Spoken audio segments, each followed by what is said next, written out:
fruits, nuts, and seeds. Chapatti, thank you for teaching us to be healthy. The energy that I feel with these meals. Chapatti, that was really yummy. Like a kid with no toys. Health is my greatest joy. Come and see, come and be with our host Chapatti.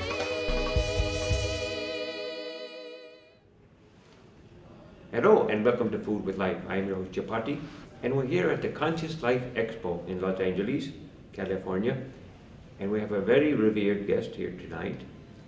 It's a very special person who's helps many people from many problems, physical problems, mental problems, emotional problems. And I'm very honored to introduce a wonderful healer, Chantal Benedict. Thank you. Pleasure to have you here. My pleasure to be here. I was reading something about you, and you have some techniques or practices that you work with that seem to cut through many of the barriers that are ordinarily very difficult to get through. Tell me a bit about the work that you do and how does it work?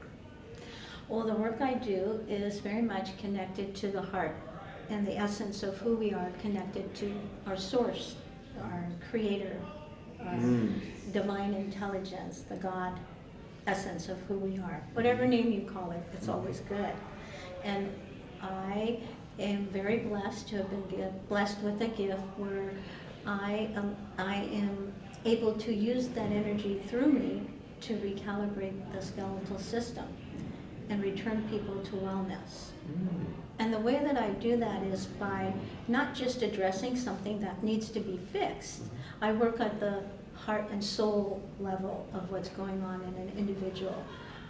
My experience is that... So when you say this, you work on the heart and soul level, that's a deep level. It is. Perhaps the deepest level of the psyche. Yes? It is. So how is it that you work on that level, and do you just have some gift that you can tune in to that? Yeah. Tell me something. Absolutely. I've kind of this intuition or this intuitiveness that I have where I can see the energy in a person's body and where it's blocked. And many times when I'm doing a session, the beginning part of it is where we're talking, just like you and I are. And I ask them what it is that they'd like to receive a healing for. And as they share, things are revealed to me with what they're saying and how they're saying it. And most of the time is how their energy is stagnated in their body. And from that, I can get a kind of a deep sense of what's going on. And so I'll ask them about certain things about that. So you say, so the energy might be stagnant. Is that what you mean? Yeah. Like still? Yeah, congested. Yeah. So is that generally something that is a given in people, that, or is it something that they encounter through stress in their life, that suddenly they would be accumulated and it would block Yeah. the energy from flowing? Yes. Okay. So when it's stagnant, then people get probably sick, They do. and the natural healing imbalances, or the healing ability to balance the imbalances is limited. Well, I like to explain to the individual that disease is about being disconnected from source.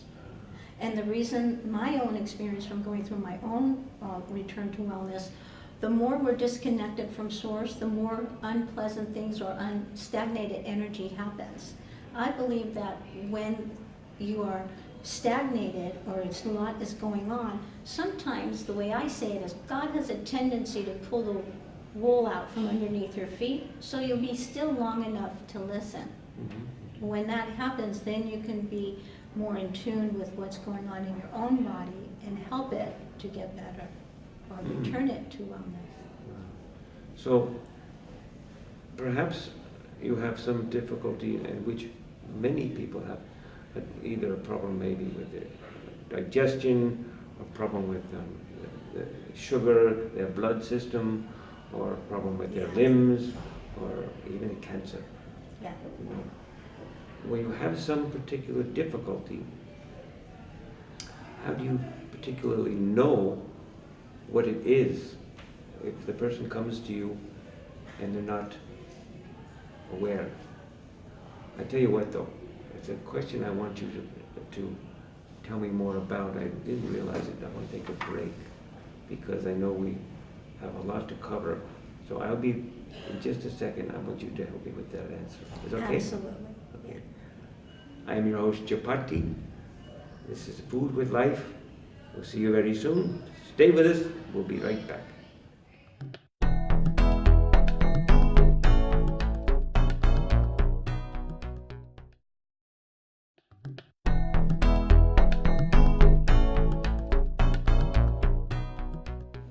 Welcome back to Food with Life. I am your host, Chapatti, and we're with our very special guest, Chantal, Benedict, a very wonderful healer.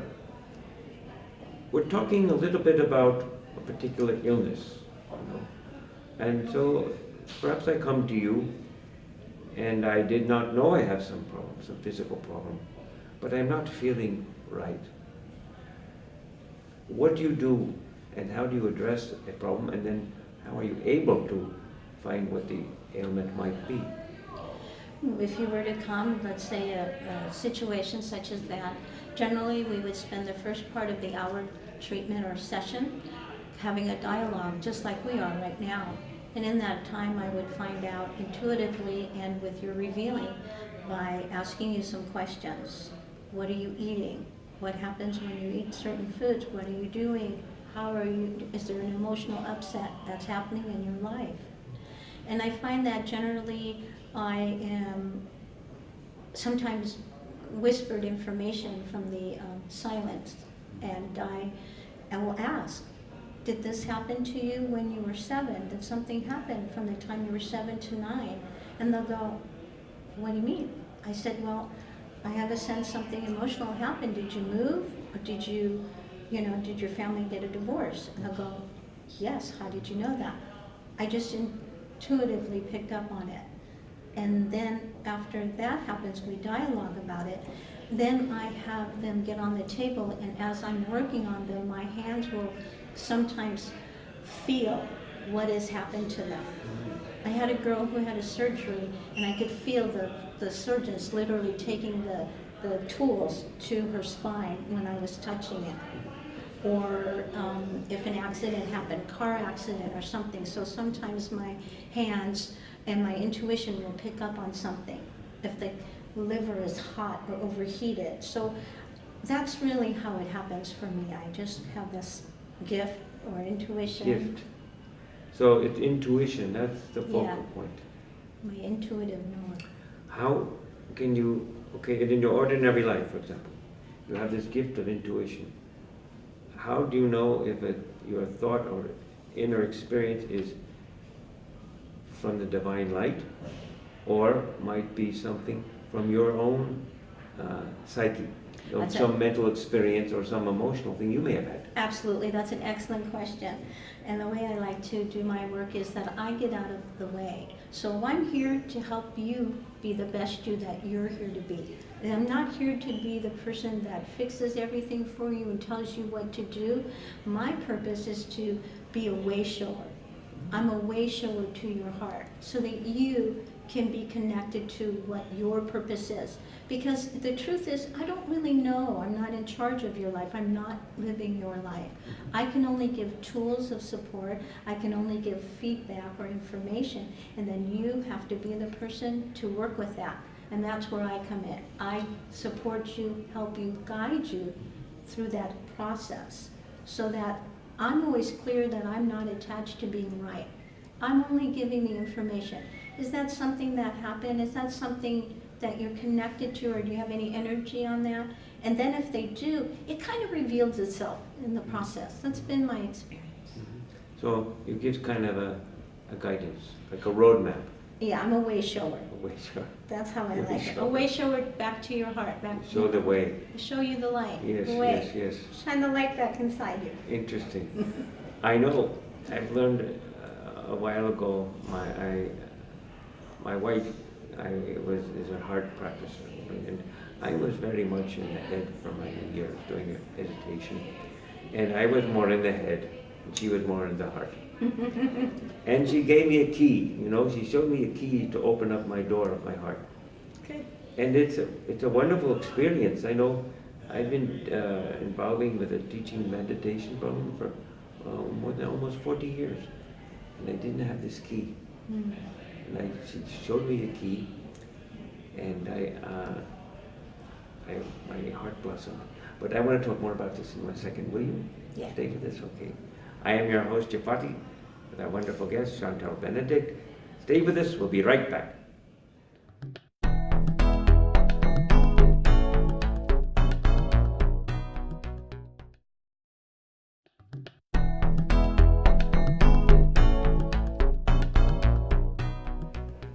Hello and welcome back to Food with Life. I am your host, Chapatti, and we're here again with our wonderful healer, Chantal Benedict, at the Conscious Life Expo. And I say, you know, we talked a bit about intuition and getting out of your own way. Yeah. How do you know when you're in your way, and how do you know when you're not? You know, it's not like we're driving a car. You know, or is it the same? Well, it kind of is. You know? It kind of is like driving the car. Is If it? you're driving the car and looking in the rearview mirror, looking at life behind you, Yeah. odds are you're going to run into something. Yeah. So you kind of got to look ahead and still be present. And then if you're going to change a lane, look over. And you've got to do some things when you're driving a car. But what Right. happens is as you practice this, Yes. it becomes automatic. You don't think like when you first get in the car, oh, I have to start it, look in the mirror, look in the rearview mirror. Yes. No, you get in, it all happens spontaneously. Mhm. And so one of the ways that I like to bring attention to it is to say, how's that working for you? So you introduce a program or something, Yeah. a technique to the people you're healing, and then they practice it in some way, Yes. and either they could like it or perhaps not like it. Sometimes it's okay. I'll say you may or may not like the answer I'm going to give you. And then instead of giving like homework, when I see my clients like a week at a time, I give them growth work, personal inner growth work, so that they're practicing mantras to recalibrate and reprogram their subconscious. We're working on deep belief systems that they are unconscious about.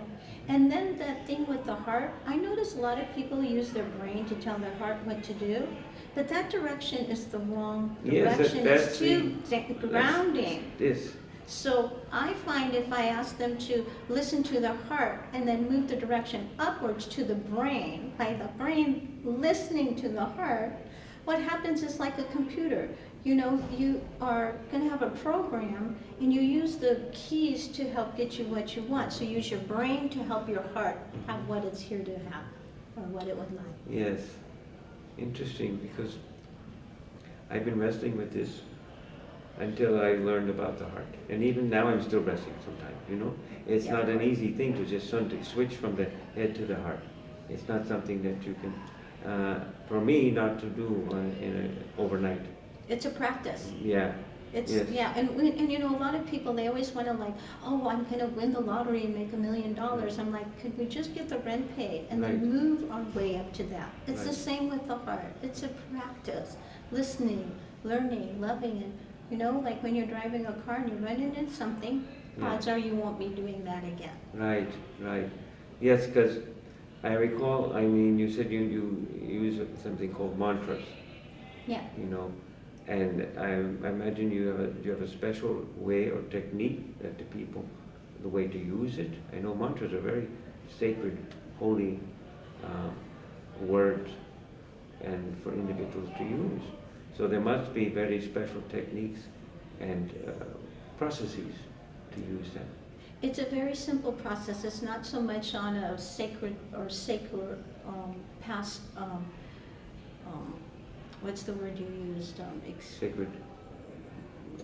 Words. It's more about reprogram yourself in a positive message Mhm. inside.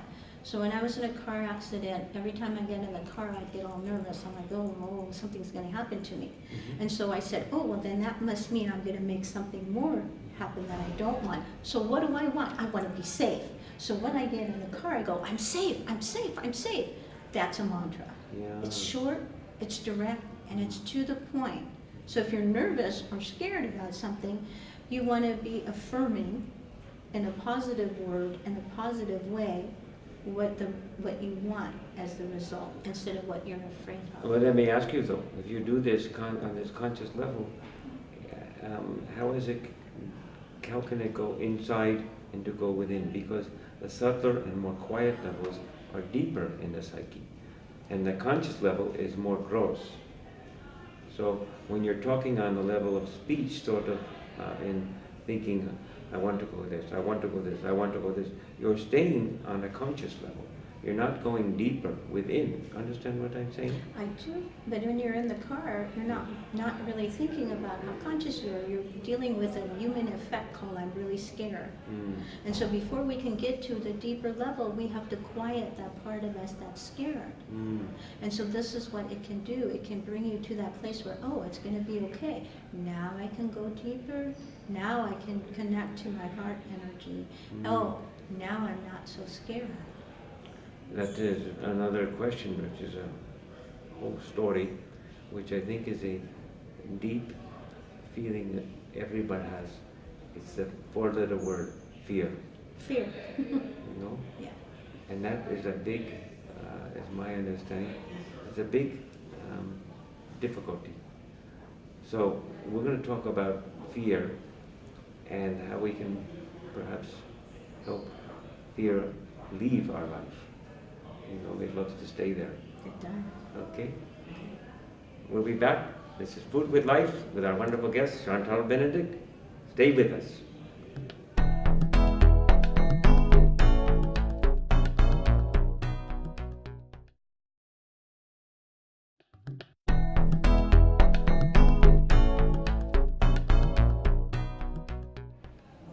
Welcome back to Food with Life. I am your host, Chapatti, and we're with our very special guest, wonderful healer, Chantal Benedict, at the Conscious Life Expo.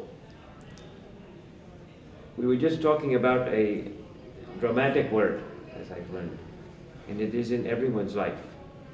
And perhaps great healers have not fear, but I know many of us have fear. Tell me a bit about how you can address that with a person, and how it could apply, for example, fear when they have a sickness, a disease, for example, a cancer or something like this. Yeah. I agree with you. We all have fear, including myself. I've lived through fear. Yes. And what I found the best solution for me at that time is to make friends with it.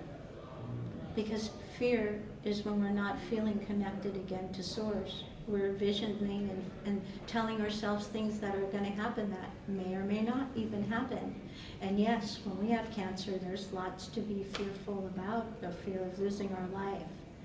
But what I found in working with illness and with many others and with myself is the minute I can make friends with it, or not even make friends with it, how about just making peace with it? How about getting connected to what's really going on? Because the cancer is really the call to awaken. It's that time. And so many times people want to just give me the cure, give me the drive-through quick fix. And they wonder why it's taking its time, or doing what it's doing. Many times it's because we haven't been still, as you were talking about before. We haven't really connected. What is that about for me? How is this serving me? How can I make peace with it so that I can be okay? Okay. That's a good question, because you have a fear, perhaps you have cancer, And I know I had a relative who was worried about, she had some bumps or lumps, and she was worried about cancer, that she was going to die. So how can you say, okay, I'm going to have cancer, I can make friends with it, and if I die, I die, and if I don't, I live. How can you make friends with something that has taken you over, and how the world around you has presented as being such a a devastating condition. Understand? Yes, it's definitely a devastating condition. Let me ask you this question. Whether you make friends with it or not, will it still be there? No. No? I think that It was, you cancer have is going to be gone. you have or the it's power gonna be within there. your psyche Right, to get rid of it. right. That's part of it. That may be looking at it from a certain point of view. Many doctors may not agree with this. I'm but, sure they don't. You know, it is very much possibly psychosomatic, something.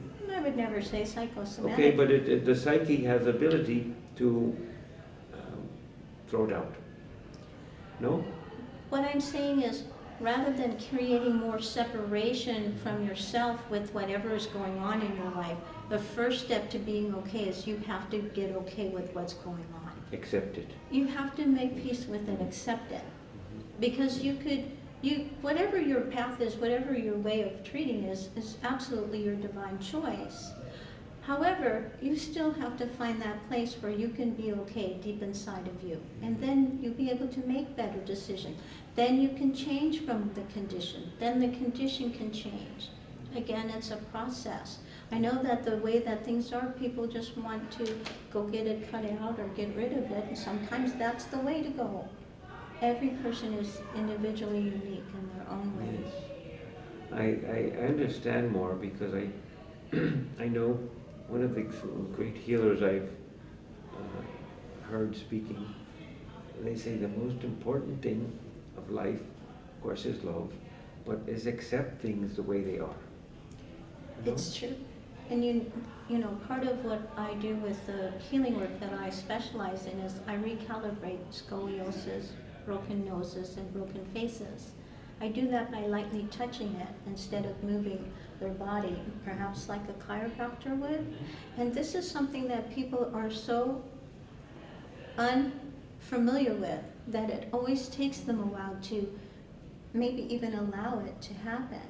And I've noticed over my 7-8 years almost of doing this work, having a 98% success rate, that when I show someone the picture and they can open their mind, their consciousness, and their belief to it, all of a sudden it's easier for me to work on it. But if I get somebody who is like, no, then it doesn't work as well. And I feel that that is the same truth in every area of our life. You know, in the quantum physics, they've proven that the observer, the way you observe what is going on, determines the results of the experiment. Interesting. I think that's profound lesson. Is live life, Yes. is most important for myself, accepting and welcoming, And I see, though it's hard for myself, I see if I have a sickness, it may not be a friend, but I have to make it a friend, It will still be a sickness. Yeah. That's what I was saying Yes, before. yes. It's what you're going to do with it. Isn't it easier to be okay with something and move it from that place than it is to try to duke it out and try to beat it up or Right. try to hurt ourselves to make ourselves better? Right. That's what I'm sharing about. Thank you very much. Yeah. We're going to say goodbye now. If you have a word or two to say to our wonderful audience, what would that be? I would say that continue to look within yourself, recognize the beauty, the joy, the magnificence that you really are.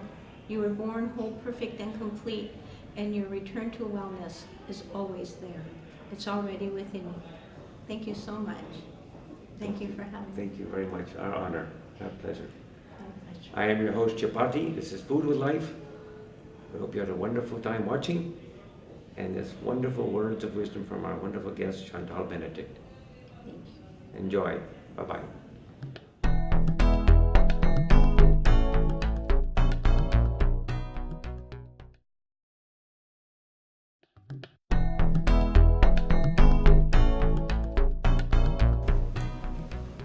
Welcome back to Food with Life. I am your host, Chapatti, with our special guest, Chantal Benedict, a very special, wonderful healer. And I have a question. I was reading a bit about your processes, and I know you deal very much with the backbone of life, which I call the skeleton, which is what holds us together. Sure. So tell me a bit about the skeletal healing that you do. Well, I'm blessed with a special gift that when I touch someone's spine or skeletal system, I feel their bones move underneath my hands, and the skeletal system recalibrates itself back into alignment. Now, many people think it's like a chiropractor or Reiki or something, and it's not. It's just me allowing source energy to work through me. And when you go to a chiropractor, he moves your body to manipulate the bones.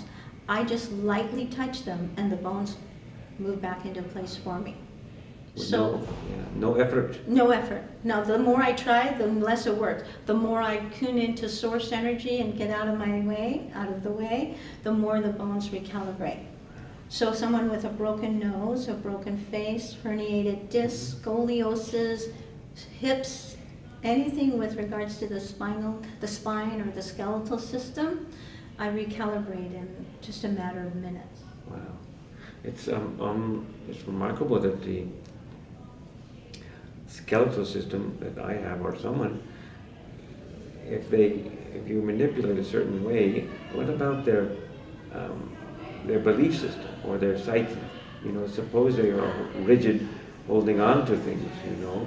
Sure. Doesn't this get in the way, or how do does. you go through this? It does. It definitely goes up against the opportunity for them to have a return to wellness. Like if you have a herniated disc, many times people are told they need surgery. When people come to me, I lightly touch it and the herniated disc goes back into alignment. I return it to wellness. And so when someone comes and goes, well, prove it to me, I go, I'm sorry, I need to have you be more available, more open, more available to receive the opportunity of your return to wellness. And it makes it much harder for me to do what I do. Yes. So suppose you have someone like this. They come in and they're Mr. Stern firm, Yeah. How do you deal with this?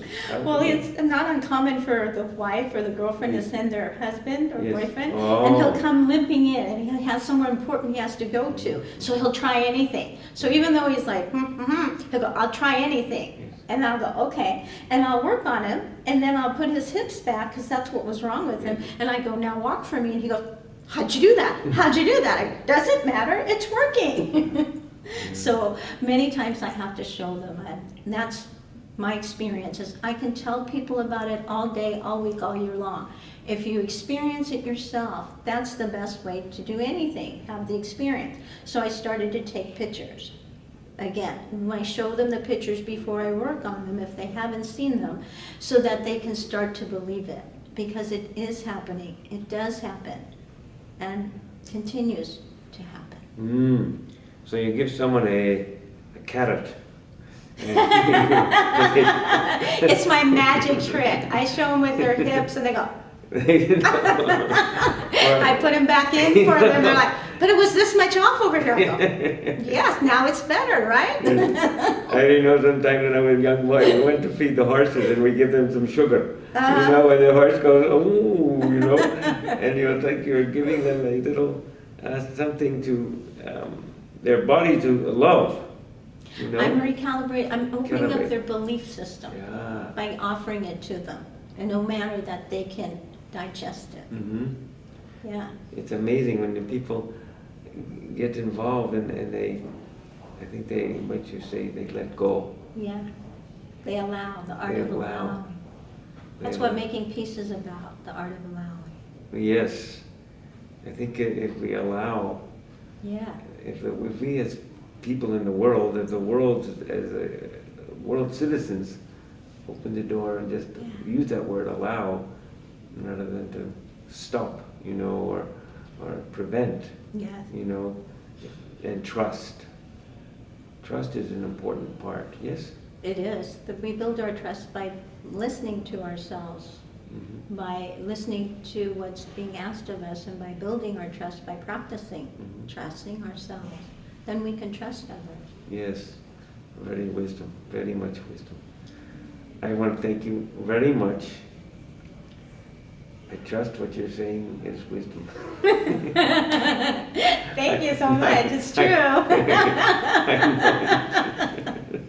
It's our blessing, and thank you so much for being here. My pleasure. Very much so. Thank you for having me. Our honor.